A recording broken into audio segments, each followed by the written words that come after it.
तो कुछ क्वेश्चंस हम लोग कर रहे थे कोऑर्डिनेट ज्योमेट्री पे, कल कुछ किए थे, आज उसी के आगे कुछ और क्वेश्चंस सॉल्व करते हैं। जैसे आज का पहला सवाल आपका इस तरह से है कि find the point on the x axis, the point on the x axis, x axis पे आपको वो पॉइंट निकालना है which is equidistant from points 2,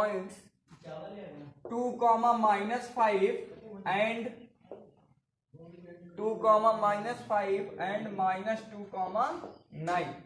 आपको वो पॉइंट निकालना है जो कि एक्स एक्सिस पे है और इन दो पॉइंट्स क्या है, इक्वी डिस्टेंट पे है, बराबर दूरी पे है। अब अगर आप कोई भी पॉइंट, कल जैसा कि मैंने कोऑर्डिनेट ज्योमेट्री शुरू किया था तो आपको बताया था कि जब आप एक्स एक्सिस पे कोई भी पॉइंट लेंगे तो आपका जो वाई एक्सिस का पॉइंट है ऑर्डर्ड पेयर में एब्सिसा है आपका, वो हमेशा क्या आएगा, जीरो आएगा। तो इस तरीके से जो आपका रिक्वायर्ड पॉइंट है एक्स एक्सिस का, वो कुछ इस प्रकार से आपका होगा। Since the point is on x axis, the point is on x axis, point जो हमें निकालना है वो किस पर है, एक्स एक्सिस पे है, ठीक है। इसलिए क्या होगा, अगर आपने जो पॉइंट निकाला वो एक्स एक्सिस पे ले रहे हैं, इसका मतलब है कि जो आपका पॉइंट है, required point is S P मान लेते हैं उसको, और क्या हो जाएगा, a,0 here ordinate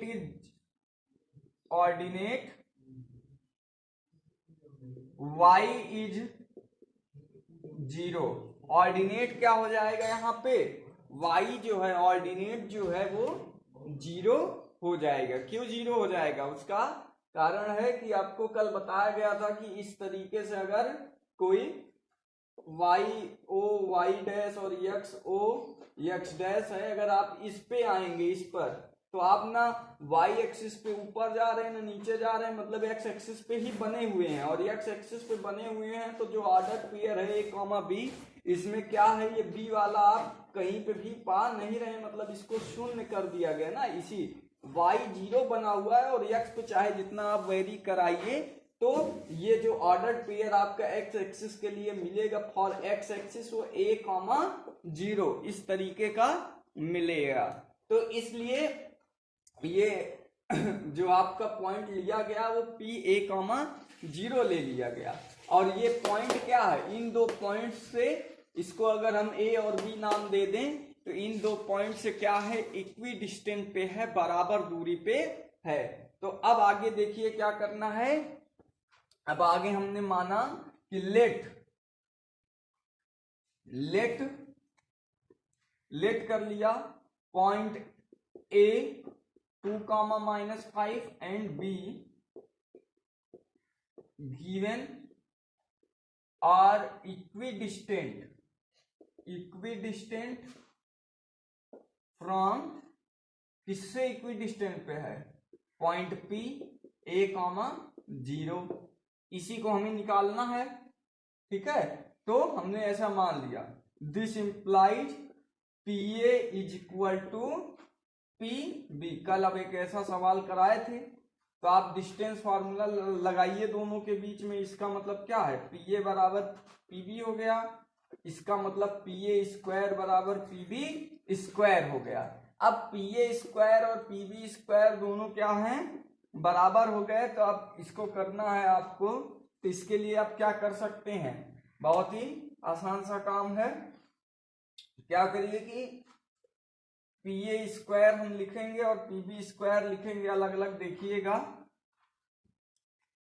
PA square लिखिए, तो हमने P से A के लिए निकाला है, तो ये x हो गया A, और ये हो गया आपका A पॉइंट, x2 - x1, तो a - 2 का होल स्क्वायर प्लस और फिर 0 माइनस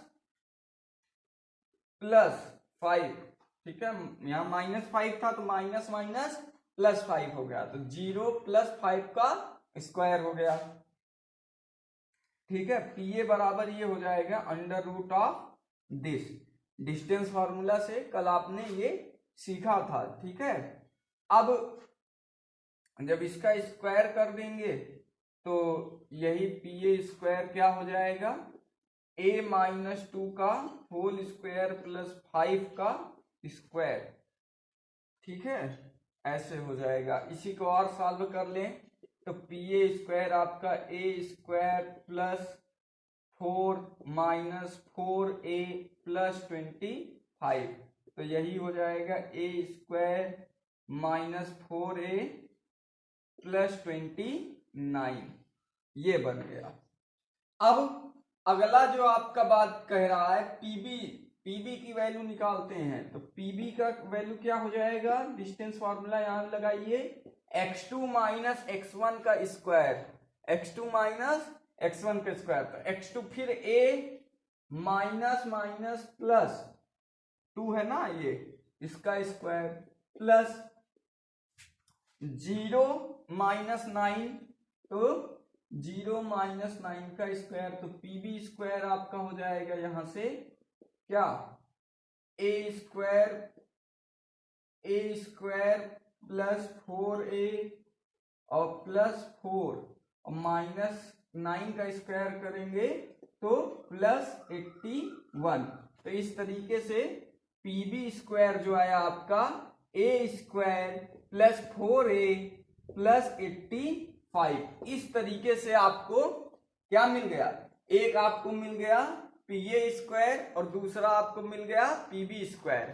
अब जब आपको PA² और PB² दोनों चीजें मिल गई तो अगला जो काम आपका है, क्या करना है आपको, इन दोनों को बराबर रख देना है। ये दोनों क्या है, इक्विडिस्टेंट थे, तो मतलब ये दूरी जो है बराबर थी, तो रख देते हैं बराबर, A² - 4A + 29 और ये इक्वल टू A² + 4A + 85। यहां से देखिए A² कैंसिल हो गया, 4A इधर आया ये, तो कितना हो जाएगा, 4A -8A हो जाएगा, ये 29 इधर जाके 85 में माइनस होगा, तो 15 में से 9 जाएगा 6, यहाँ 7 में से 2 जाएगा 5, आपका आएगा 56, तो A बराबर आ जाएगा आपका -7 आ जाएगा। तो जो आपका रिक्वायर्ड पॉइंट है क्या, ये क्या हो जाएगा, P हो जाएगा -7,0, तो -7,0 ही x एक्सिस पे वो पॉइंट होगा जो इससे और इस पॉइंट से दोनों से बराबर दूरी पे मिलेगा। तो यही आपको निकालना था, और ये क्वेश्चन आपका एनसीईआरटी में दिया गया है, बोर्ड एग्जाम में आ भी चुका है, बहुत ही इंपॉर्टेंट क्वेश्चन था, आपने कॉन्सेप्ट को समझा। तो इसी तरह से कोई भी पॉइंट्स को बदल सकता है, यही x एक्सिस की जगह y एक्सिस कर देगा, तो जो आपने पॉइंट यहाँ पर A,0 माना है, उस पॉइंट को आपको क्या मानना पड़ेगा, 0,A मानना पड़ेगा। भाई जब y एक्सिस पे पॉइंट जाएगा तो क्या होगा, x एक्सिस पे उसका क्या होगा, बिल्कुल 0 हो जाएगा। तो इस तरीके से आपको चलना है, ये सवाल आपका हो गया। अब आगे और क्वेश्चन देखते हैं, एक इसी तरीके से दूसरा क्वेश्चन है, find the relation between x and y लिखा हुआ है।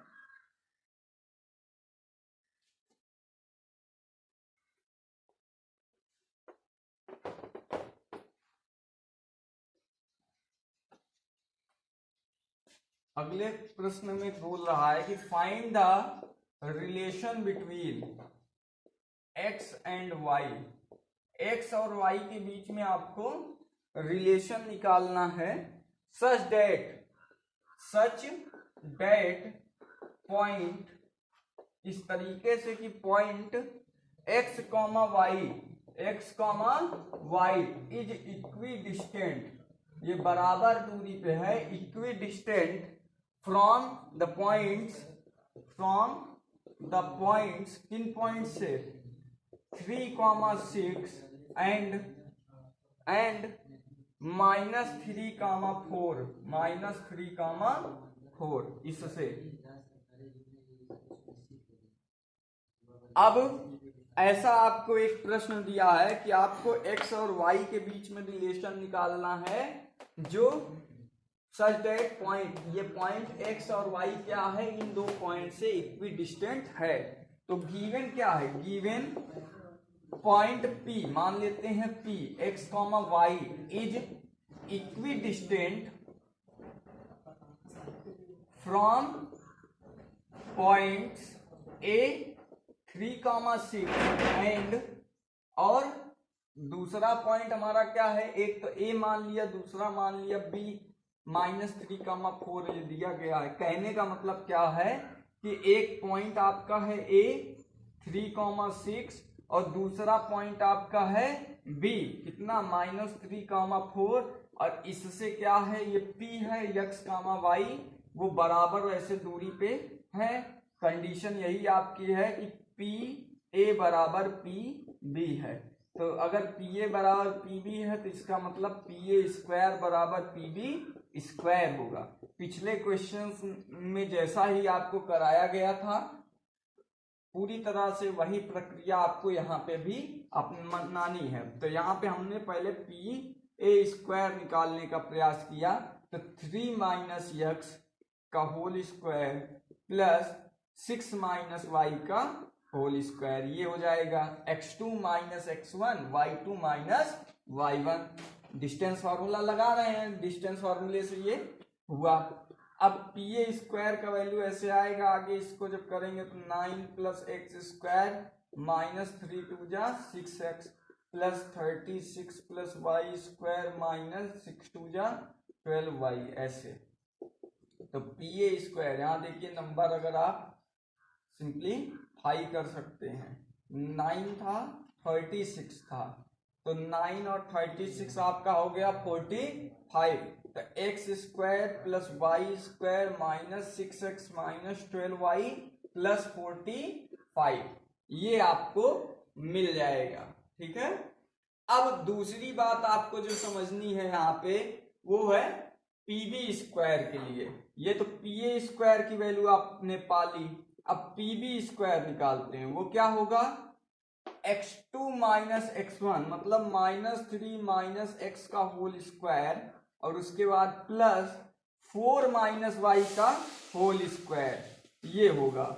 तो यहां से a स्क्वायर मतलब -3 का स्क्वायर क्या हो जाएगा 9 प्लस b स्क्वायर मतलब x स्क्वायर और -2ab, तो माइनस माइनस प्लस हो जाएगा 3 × 2 = 6x। यहां से देखिए 4 का square 16 plus y square -4 × 2 = 8y, ये। तो PB स्क्वायर क्या हो जाएगा, PB स्क्वायर हुआ x square plus y square plus 6x और -8y और 16 और 9 25 प्लस में, ये आपका बन गया PB स्क्वायर। अब क्या करना है, इन दोनों को बराबर रखकर x और y के बीच में आपको रिलेशन पता करना है। तो क्या करेंगे, इसको इक्वल रख देते हैं। PA स्क्वायर मतलब x square plus y square -6x -12y plus 45 is equal to, इसको रखते हैं x square plus y square plus 6x और -8y प्लस 25, ये दोनों बराबर रख दिया गया। सॉल्व करिए तो x square y square cut गया, -6x इधर जाएगा, इधर आया तो हो गया -12x और -12y उधर गया तो प्लस में जाएगा और उधर -8y है तो -12 + 8 मतलब ये प्लस में गया उधर माइनस, तो प्लस 4y इधर बच गया। अब देखिए इधर 45 है, 25 उधर है, इधर ले आ लिए, तो तो आपका कितना बच गया, इधर 20 बच गया। इस तरीके से ये बन गया। और निकालना है आपको, 4 से पूरा डिवाइड कर दीजिए, तो -3x + 20 = कितना, y, ये 5 हो जाएगा। 4 से डिवाइड कर दिए पूरा। या इसी को आपको रिलेशनशिप बताना था ना, तो इसी को इस तरीके से भी लिख सकते हैं। क्या आ जाएगा, y + 3x = 5। यही क्या है, आपका आंसर है। ठीक है, इस तरीके से x और y के बीच में आपको एक रिलेशनशिप, संबंध पता करना था, जो आपने निकाल लिया। ठीक है, क्या है आपका रिलेशनशिप ये, या इसी को इस तरीके से भी लिख दीजिए, कई तरीका है। 3x + y - 5 = 0, ये जनरल फॉर्म में इक्वेशन लाइन का लिखा जा सकता है। अब इस तरीके के क्वेश्चंस अगर आपको एग्जाम में मिलते हैं, क्योंकि अभी आज जो हमने 2 प्रश्न किए ये बोर्ड एग्जाम में आए हुए सवाल हैं, एनसीईआरटी की बुक में दिया गया सवाल है, तो आज का काम आपका इन 2 सवाल से एक क्वेश्चन का हो जाएगा बोर्ड की परीक्षा के लिए। ठीक है, अब आगे और सवाल देखते हैं।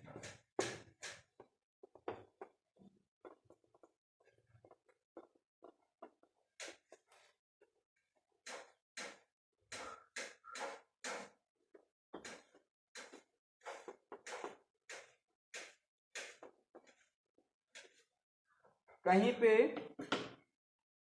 अगर इस तरीके का प्रश्न आपको मिल जाए कि if the point xy is equidistant from point a plus b, b minus a and a minus b, a plus b, prove that bx is equal to ay। ये भी बोर्ड एग्जाम में आया हुआ एक क्वेश्चन है, आप इसको कर सकते हैं, आपकी किताब में दिया गया है। अभी आज जैसे सवाल किए वही उसी आधार पे ये भी हो जाएगा। एक प्रश्न और दिया गया है कि प्रूव दैट द सर्किल है एक -1, 2 is the centre of circle. Prove that point है -1, 2, ये सेंटर है सर्किल का, जो कि पासिंग थ्रू पॉइंट्स। कह रहा है क्वेश्चन कि प्रूव दैट पॉइंट, कौन सा point, -1, 2 is the center of circle, is the center of circle passing through कहां से पास कर रहा है, पॉइंट्स, passing through points। किस पॉइंट से, -3, 11, -3, 11, 5, 9, 8, 0 एंड, और कौन सा पॉइंट है, 6, 8। Find radius of the circle, radius of the circle, आपको सर्किल का रेडियस भी बताना है। तो देखिए आपके दिमाग में तुरंत आ गया कि अगर मान लीजिए इसका सॉल्यूशन देखिए, एक सर्किल है और ये किन किन बिंदुओं से पास हुआ, -3, तो ये कहीं पे ये पॉइंट ऐसे मिलना चाहिए। दूसरा जो मिला B मिल गया 5, 9, फिर कहीं पे आपको ऐसे 8, 0 भी मिल जाएगा, और ऐसे 6, 8 भी आपको मिल जाएगा। तो ये बिंदु इसी सर्किल के हिस्से होंगे भाई, अगर ये पास कर रहा है तो ये होगा। और सेंटर किसको बता दिया है, तो O मान लेते हैं, ये C, ये D, ये O मान लीजिएगा आप, -1, 2। अब जैसा कि प्रूफ करना है आपको कि ये जो O है ये इसका इन पॉइंट से सर्किल जो पास होता है उसका सेंटर है, इज द सेंटर। तो क्या करना है कि अगर ये सेंटर है ये, तो यहां से जो ये दूरी होगी सेंटर से सरकमफ्रेंस की, ये दूरी रेडियस कहलाएगी ये, ये दूरी इस पॉइंट की और इस पॉइंट की दूरी सब क्या होंगी, बराबर होंगी। कहने का मतलब आपका OA is equal to OB is equal to OC is equal to OD होगा, तो ही O क्या होगा, सेंटर होगा। तो अब आप बारी बारी से इस प्रश्न के लिए क्या निकालेंगे, एक बार आप OA निकालिए, एक बार आप OB निकालिए, एक बार OC निकालिए, एक बार OD निकालिए और देखिए क्या सब बराबर आ रहा है मेजरमेंट। अगर सब बराबर आ रहा है तो ये क्या है, सेंटर है। और अगर ये जितना जितना ये आया है वही इसका क्या हो जाएगा, मैग्नीट्यूड ऑफ रेडियस हो जाएगा। तो फिर वही बात है, यहाँ से डिस्टेंस फॉर्मूला सब पे लिए अलग अलग लगा के आप सॉल्व करिए, आंसर आ जाएगा। बहुत आसान सा प्रश्न है। आगे देखिए, एक प्रश्न आपको दिया गया है कि इस तरीके से 2-3 क्वेश्चन आपको लिखे रहेंगे कि prove that the points are collinear. 3 point दिया है 6,9, फिर 0,1, -6, -7। तो अभी मैंने आपको एरिया ऑफ ट्रायंगल की बात नहीं की है, कोलिनियरिटी ऑफ पॉइंट्स का। कोलिनियरिटी ऑफ पॉइंट्स एक कंडीशन आपको पढ़नी है। जैसे मान लीजिए कि अगर 3 पॉइंट्स हैं, उनसे जो ट्रायंगल बनता है उसका कुछ ना कुछ एरिया है, पर यही पॉइंट अगर यहाँ आ गया, इसी लाइन पे कोलिनियर हो गया, एक ही लाइन पे तीनों पॉइंट्स लाई कर गए, तो इस पे जो ट्रायंगल बनेगा पॉसिबल तो है नहीं, तो एरिया ऑफ ट्रायंगल क्या हो जाएगा, एरिया ऑफ ट्रायंगल यहाँ पे 0 दिखा देंगे, एरिया ऑफ ट्रायंगल 0 दिखा देंगे। और यही जो कंडीशन होगी एरिया ऑफ ट्रायंगल को 0 दिखाना, यही क्या है, यही कंडीशन ऑफ कोलिनियरिटी है। 3 बिंदु कभी कोलिनियर एक ही रेखा पे तभी लाई करेंगे जब उनके द्वारा जो ट्रायंगल बन रहा है उसका एरिया क्या हो, 0 हो जाए। मतलब ट्रायंगल पॉसिबल ही नहीं होगा कोलिनियर से, एरिया को ट्रायंगल 0 दिखा दीजिए। तो वही कंडीशन आप यहाँ पे लगाएंगे, जो कि अभी मैंने आपको बताया नहीं है। ये 1-2 सवाल इस एक्सरसाइज में आगे के कॉन्सेप्ट पे दे दिया है, तो जब हम उसकी चर्चा करेंगे तब ये सवाल आपके वहां से क्लियर हो जाएंगे उस फॉर्मूले से, ठीक है। अब आगे देखिए, एक क्वेश्चन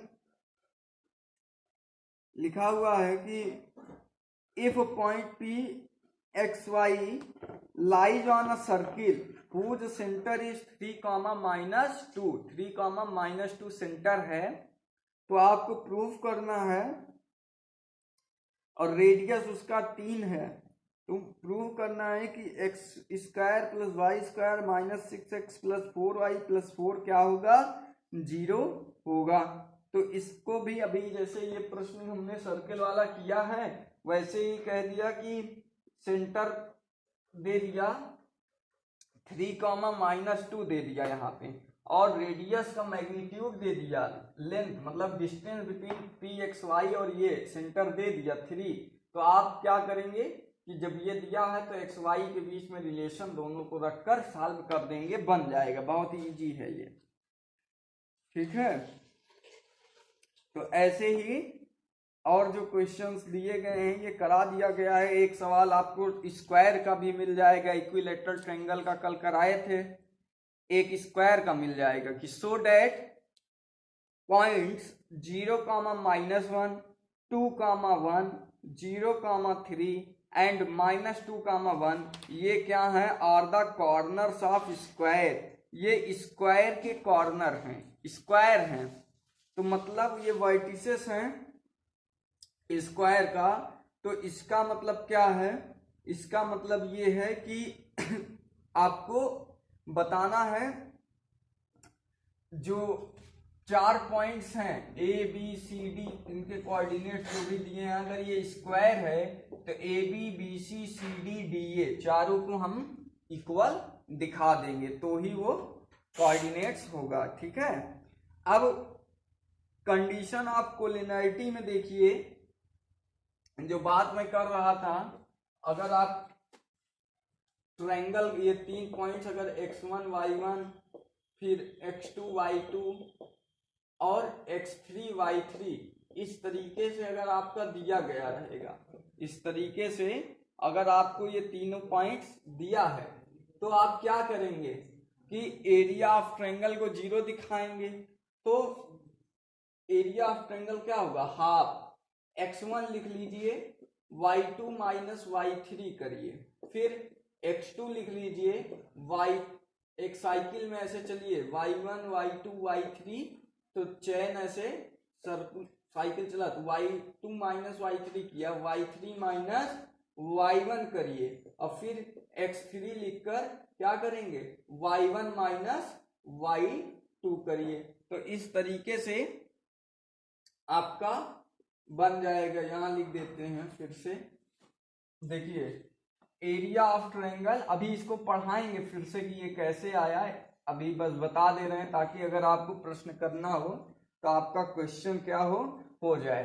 तो एक बताए कि y1 y2 और y3 ऐसे है, ये पहले क्या किए x1 लिख लिए, फिर प्लस में x2 लिख लिए, ये हाफ रहता है आगे, फिर उसके बाद x3 लिख लिए, ठीक है। अब यहाँ क्या लिखना है वो देखिए, ऐसे सीखिए कि y1 से y2 y2 से y3 ये एक सर्कुलर में ऐसे लिख लिए। अब सबसे पहले हम y2 से y3 माइनस करेंगे, फिर y3 से y1 माइनस करेंगे, और फिर y1 से y2 माइनस करेंगे। तो ये एरिया ऑफ जो है ट्रायंगल होता है। अब जहां पे आपको कोलिनियरिटी की कंडीशन आए तो ये एरिया क्या हो जाएगा, 0 हो जाएगा।